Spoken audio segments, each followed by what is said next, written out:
Welcome to Mathland. Let's look at question 10. We are given a cyclic quadrilateral, PQRS.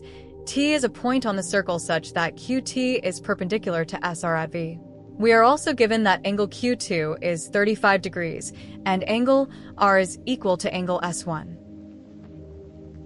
Question 10.1 asks us to calculate the size of angle QTS. First, let's isolate the right-angled triangle, QVR. Because QT is perpendicular to SR, the angle at V is 90 degrees. Using the sum of angles in a triangle, angle R is 180 degrees minus 90 minus 35. This gives us 55 degrees.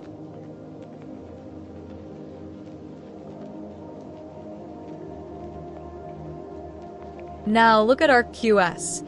Angles subtended by the same arc are equal.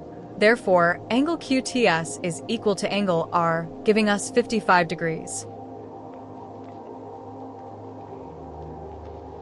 Before we move on, remember we were given that angle S1 equals angle R.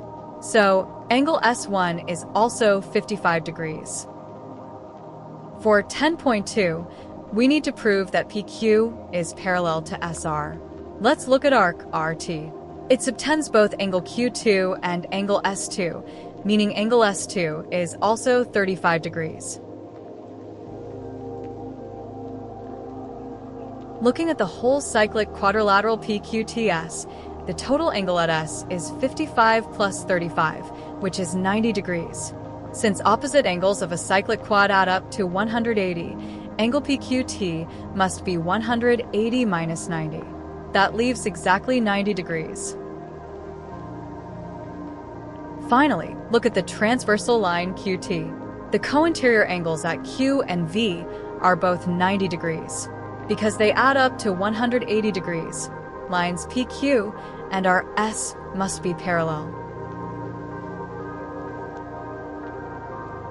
Lastly, 10.3. Prove that PT is a diameter. In triangle PQT, we just proved the angle at Q is a right angle. By the converse of the angle in a semicircle theorem, the chord subtending a 90-degree angle on the circumference must be the diameter. Therefore, PT is the diameter.